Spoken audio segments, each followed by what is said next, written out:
Estamos con Elizabeth Silvestre, ella es meteoróloga. Gracias por estar con nosotros. Gracias, Albina, un gusto. Bueno, ayúdanos a entender qué es lo que está pasando. No, se había anunciado que estaba este fenómeno Aníbales, ¿no? Así es, la Dana Aníbal. Y que iba a prolongarse por lo menos hasta el día 19. Así es. Pero ya no llovió hoy. ¿Qué es lo que está pasando con el clima? A ver, creo que dos aspectos que debemos entender. Primero, de un marco global, en el concepto de cambio climático, el cambio climático ha alterado todos los eventos extremos, en periodicidad, intensidad y frecuencia. Esta Dana es un evento extremo climático. Ajá. Por lo tanto, su periodicidad, su intensidad está alterada. Ahora, esta Dana, como me dice usted, ¿por qué se genera? Bueno, ¿dónde se genera? Esto se genera debido al enfriamiento que ocurre en la alta atmósfera, y debido a la cantidad de humedad y por el exceso de calor que nosotros hemos tenido durante este invierno, simplemente pues ha generado esta precipitación. Ahora, pero es básicamente en la costa. En la costa. De mitad, es decir, Lima para el sur. Así es, pero también en la sierra, eso debido a que está un poco más frío que nuestra costa, va a generar este enfriamiento, nevada, nieve, etcétera. Ajá, y ahora esta Dana lo que hace es enfriar la atmósfera y eso es lo que está generando genera la precipitación. Ajá. Lo que no hay que pensar es que en este contexto, bajo lo que tú mencionabas, no es necesario que la población se entere que es una Dana, que es un frente frío, que es un anticiclón. Es importante saber cuánta precipitación va a caer en un determinado lugar y conocer el nivel de vulnerabilidad. Si ya sabíamos que con una anticipación de la ocurrencia de la Dana y sabemos los impactos, las medidas de prevención pueden haberse dado. Ahora, esta ocurrencia que usted menciona de la Dana, ¿quiénes se supone que ya debían haber conocido? Yo creo que el tema de las instituciones técnicas, ¿no? Las instituciones técnicas como el CENAMI, por ejemplo. CENAMI tenía que haberlo... CENAMI es una de las entidades, digamos, oficiales para alertar la ocurrencia de esta Dana. Y probablemente la Defensa Civil sería quien tome la acción frente a esta alerta. Pero nosotros lo que nos hace falta es detectar que la alerta te va a generar un impacto debido a la vulnerabilidad donde tú estás. Correcto, pero queremos saber si es que ya había esta ocurrencia, o sea, se sabía que iba a pasar. ¿Con cuánto de anticipación se sabía? Yo creo que se sabía con 24 horas, pero ahora la ciencia ha avanzado, Albina, que nosotros podemos saber hasta con 5 días de anticipación la ocurrencia de un evento. Eso es lo que nosotros, por ejemplo, hacemos. ¿Podríamos decir que la municipalidad, el gobierno, sabía que iba a pasar? No podíamos decir que sabía, pero sí lo debería saber. La ciencia ya te da información 5 días antes. Y eso lo hacemos en las entidades públicas. Nosotros tenemos ya un proceso de pronóstico bajo modelamiento numérico. Ajá. Que podemos alertar la ocurrencia de un evento con 5 y 15 días de anticipación. Ajá. Entonces, tiempo suficiente para elaborar estrategias de prevención. Y si no puedes elaborar las estrategias de prevención, porque siempre nos venden la idea de que es que somos nuevos, recién hemos llegado, entonces ya, vale, vamos a darles por allí. Recién llegaron y pocos días para prevenir lo que no se ha hecho en 11 años que lleva Íñigo, por ejemplo, en la municipalidad. Pero por lo menos sí se tendría que tener un mapa de personas afectadas. De vulnerabilidad. De vulnerabilidad. Si nosotros tenemos un mapa de vulnerabilidad, de cuál es la recurrencia de eventos en los últimos años frente a la ocurrencia de lluvias que han sido afectadas, y si yo ya sé la anticipación, voy a tener que actuar en esos lugares. Claro, y eso es lo que nos hace falta. Y actúo sabiendo lo que hay en ese mapa. Entonces ya no tengo que ir, recorrer, hacer diagnósticos y diagnósticos y diagnósticos. Porque todo está en papel.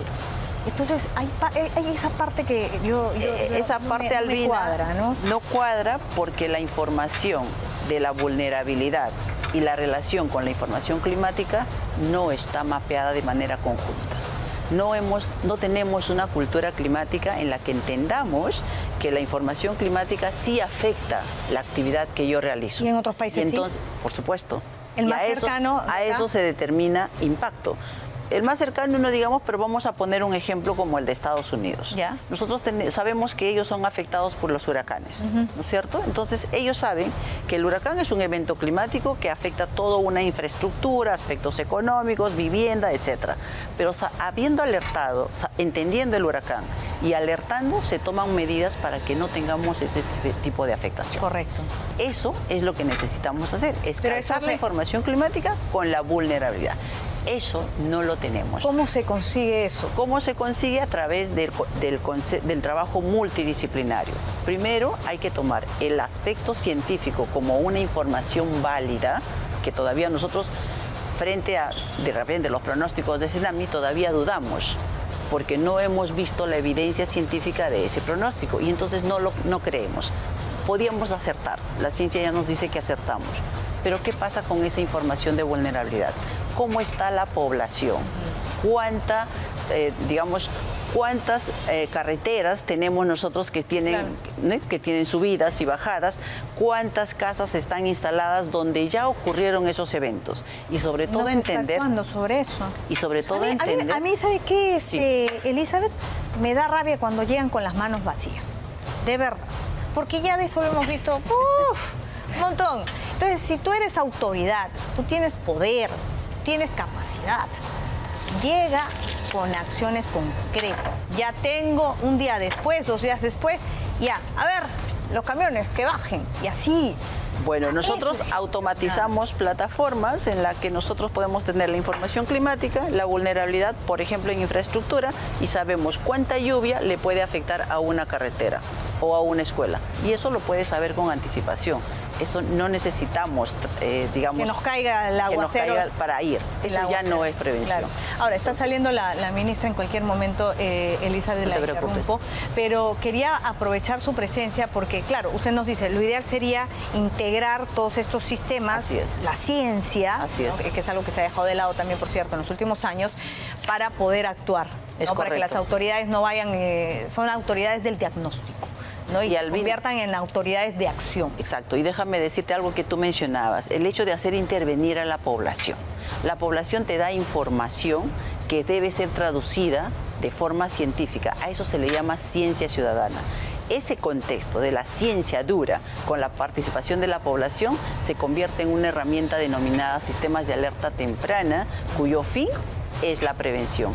Eso es lo que deberíamos comenzar a implementar en el país. Ahora, Elizabeth, ya hablando del tema meteorológico, climatológico, ¿por qué todos esperábamos una lluvia durante la madrugada y hoy por la mañana y esta no se ha dado? Porque nuevamente vamos a entender el concepto de lo que es la lluvia. 1 milímetro de precipitación significa 1 litro de agua en 1 metro cuadrado. Ha llovido, se ha acumulado durante esos días 17 milímetros de precipitación. 17 ¿Ya litros, descargó? Claro, 17 litros en 1 metro cúbico. Por eso que tú ves que el agua ha subido, como decía la señora, hasta la cintura. Permítame un momento para ir con nuestro compañero Ángel Flores, que declara a la ministra en estos momentos de Desarrollo e Inclusión Social. Ángel. Así es, Albina, muchas gracias. Está hablando con los medios de comunicación la ministra Canales. Vamos a escucharla. Familias, 298 afectados. Ministra, ¿cómo encontrar la realidad? Porque los pobladores se quejaban de que hasta ahora no han recibido ayuda del Estado, se encuentran prácticamente en la nada. Bueno, los procesos del Estado, usted sabe, no son tan sencillos. Tenemos que generar una serie de actividades en orden y con control, pero aún así estamos haciendo todos los esfuerzos posibles los distintos sectores, como bien se ha visto ayer también, directamente del ministro de Vivienda, yo misma atendiendo, intentando canalizar lo más rápido posible los apoyos. Pero la mayoría de pobladores con los que hemos conversado decía que es un tema del desagüe, más que de la garúa, de la llovizna. Perdón, no. El desagüe, digamos, es un problema. Correctamente. Bueno, se mezclan varios factores, ¿no? Como ustedes pueden ver aquí en la zona, tenemos problemas no solamente de infraestructura propiamente en las viviendas, también está el tema de las pendientes, de la infraestructura en general, de las calles, de los desagües. Entonces, cuando ocurre un fenómeno natural, todos los factores se combinan y obviamente se afecta mucho más de lo regular. Ministra Omar Joca, de Exitosa, ¿usted también considera que las personas no deberían exagerar por un poco de agua que llega a las rodillas, como lo dijo el ministro de Economía? Bueno, sobre eso creo que ya... ¿Qué tipo de apoyo ha llevado la ministra o ya se va a concretizar y en qué tiempo, Ángel? Solidarizamos definitivamente con todos los pobladores y todos los peruanos, no solo aquí, a nivel nacional, que están sufriendo los impactos del fenómeno del Niño, tanto en inundaciones como también de estrés hídrico, ¿no? De sequía en las zonas altoandinas. ¿Qué tipo de apoyo se ha traído hoy al menos? ¿Cómo ha visto esta realidad? ¿Qué elementos les falta? ¿Y cuántos se van a habilitar, se van a implementar para estos cerca de 300 perjudicados? Estamos habilitando 2 comedores muy cercanos a la zona afectada, a escasas cuadras, 3-4 cuadras. Uno es este, que es Rosa de la Esperanza. Las socias se han organizado.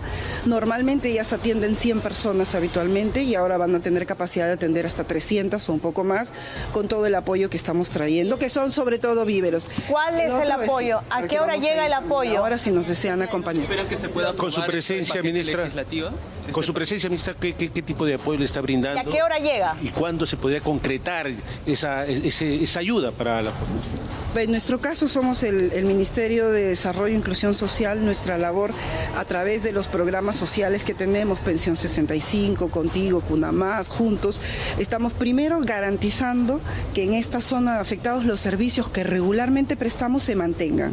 Y segundo, para aquellos que no necesariamente son beneficiarios directos, como el caso de repente de este territorio puntual de las cuadras que están directamente afectadas, estamos generando apoyos con el apoyo del sector privado, de la cooperación o de otros programas específicos para traer sobre todo alimentos y víveres que son ¿a qué hora de primera necesidad. Estos alimentos. ¿A qué hora llega en concreto la ayuda? ¿A qué hora llega, ministra? Ya llegó, ya está aquí, estamos aquí con la señora. El día de ayer en la noche hemos entregado las cocinas, las ollas, los víveres, y hoy por la mañana muy temprano, desde las 7, las señoras están aquí para poder hacer el trabajo de preparar. ¿Y en el tema médico se está evaluando a los menores de edad, a los ancianos? Ha estado repartiendo votos y hoy va a continuar con ese reparto. ¿Esperan que se apruebe este paquete legislativo este jueves? Esperamos que sí, lógicamente es una necesidad para poder actuar más rápido, como bien lo han indicado ustedes mismos al inicio. En el tema médico, ¿cómo se le está ayudando a los menores de edad y también a las personas adultas? Aquí le puede dar mayor detalle sobre esas A través de la Municipalidad de Lima. Yo soy el coronel Alfredo Aguirre, de INDECI. La Municipalidad Metropolitana de Lima ha traído 5 módulos que se encuentran en el parque aledaño. Van a prestar los servicios de salud de diferentes especialidades que está a cargo de la Municipalidad Metropolitana de Lima. Muy bien, Ángel, vamos a regresar, mantenemos tu señal, por favor, y eso queremos así, cosas concretas. ¿Van a llevar ayuda? ¿Víveres? ¿Cuándo y a qué hora? Muy bien, Elizabeth Silvestre, ella es meteoróloga, le pido que se quede un rato más conmigo porque hay mucho tema de qué hablar, no solamente de si van a seguir o no las lluvias, qué pasa con el fenómeno del Niño y demás. Silvestre, y es meteoróloga. Entonces, Elizabeth, doctora, para terminar esta parte de lo que es la DANA, lo que hemos visto en Villa El Salvador, Chorrillos, Villa María del Triunfo, más lo que se ha registrado, no sé si tenemos esas imágenes, en la carretera, por ejemplo, hacia la zona de Arequipa, Tacna. Todo esto que ha ocurrido es por la DANA Aníbal. Así es. ¿Qué es el enfriamiento? Que es el enfriamiento en alta atmósfera, que debido al calentamiento que nosotros estamos teniendo por el Niño, es como si ocurriera un proceso de condensación y entonces genera esta presión. Pero se convierte en una especie previa. Prepárense para lo que se viene. Pero es que esto ya lo sabemos. Sí. Siempre pasa, cuando hay un niño, siempre hay un fenómeno así de enfriamiento. No necesariamente. Las danas tienen una recurrencia. Ellos ocurren entre mayo a julio y entre octubre a noviembre. Eso lo tenemos. Ahora, tenemos las imágenes de la carretera, ¿sí? Esas no eran. Las de la carretera que hemos tenido en estas últimas horas en la zona de Arequipa, con estos deslizamientos a modo de huaico, eso de ahí. O sea, esto es la DANA. Esto es no es ni siquiera el fenómeno del Niño. No, todavía no. Pero estamos, lo que quería mencionarte, que cuando decimos que estamos en el Niño, hay varios indicadores. Uno es la temperatura y lo otro es la precipitación. No haber tenido invierno ya es un indicador de que hemos empezado el fenómeno del Niño. Exactamente. Ya. Los indicadores de precipitación van a ocurrir en el Perú a partir de los meses de octubre a noviembre, que es nuestro periodo lluvioso. Claro, de acuerdo al periodo de lluvia. No es que Así por es. el niño tendríamos que tener lluvias ahora mismo. No, esto de acá es una intensificación de la dana debido a que estamos en este proceso del niño. Ok. Por lo tanto, tenemos esos efectos. Octubre, noviembre, lluvias. Lluvias. Ahora, lo que es importante también, Albina, es mencionar que nosotros estamos acostumbrados a escuchar el pronóstico, pero no sabemos para qué nos sirve ese pronóstico. Claro. Esas personas que estaban en Villa María del Triunfo conocían que va a llover, pero ¿cuánto va a llover y cuánto le afecta? Eso es lo importante, eso es lo que hay que hacer. En la entidad privada nosotros ya calculamos ese impacto de cuánta lluvia le afecta a un determinado lugar, sea en agricultura, infraestructura, carretera, etcétera. Entonces, en eso es lo que se debe invertir, en no saber cuánto precipita o cuánto voy a pronosticar de temperaturas o de precipitación, ¿de acuerdo? Sino en cuál es el impacto que ocasiona esta lluvia en un determinado lugar. Y para eso, conocer la zona, a lo que tú mencionabas, el diagnóstico, y saber, ok, tengo estos badenes, tengo estas carreteras que tienen ondulaciones, 3 milímetros de precipitación, ¿qué le ocasiona? Ya tengo que saber. ¿Cómo se culmina ese análisis? Se culmina calzando ambas informaciones, ¿eh? Y determinando el impacto. Lo más importante es determinar el impacto. No sé si a ti te afecta 23 grados de temperatura. De repente a uno de los camarógrafos 23 no le hace nada. Eso es determinar el impacto en cada lugar. Los mapas de zonas vulnerables siempre los vemos. Y eso es importante. Y eso es a nivel multisectorial, porque tenemos el tema de salud, el tema de transportes, vivienda, los ecosistemas, agricultura. Entonces todos estos son afectados de diferente manera por un evento climático. Una pregunta chiquita, nada más, para una respuesta rápida. De octubre a noviembre es el periodo lluvioso. ¿Vamos a tener lluvia también en Lima? Es probable que tengamos, por supuesto. Es probable que tengamos. Chaclacayo y demás. Sí, lo que hay que mencionar es que el Niño tiene impactos diversos. Si llueve mucho en el norte, probablemente en el sur haya sequía. Y en el centro hay ayuda. Eso hay que hacer ese monitoreo constante. Y ahora usted me decía que solamente en esta madrugada llovió 16 litros por metro cuadrado. No las madrugadas, sino los días de lluvia que ha habido de la dana, ha sido 16 milímetros de precipitación. 16 milímetros por metro cuadrado. Significa 16 litros por metro cuadrado. 16 litros por metros cuadrados. Con un niño, ¿cuánto más o menos? Podemos, dependiendo de dónde estemos, duplicar o triplicar esa cantidad de... Ya no van a ser 16. Exacto. 32. Y si esto es continuo, entonces imaginémonos lo que nos está viniendo. Pero si ya sabemos que eso va a ocurrir, ¿qué tenemos que hacer? Comenzar a evaluar la información de vulnerabilidad, los sectores, y determinar el impacto y poder gestionar con anticipación. Muy bien. Elizabeth Silvestre, meteoróloga, gracias por haber estado con nosotros. También es doctora en meteorología.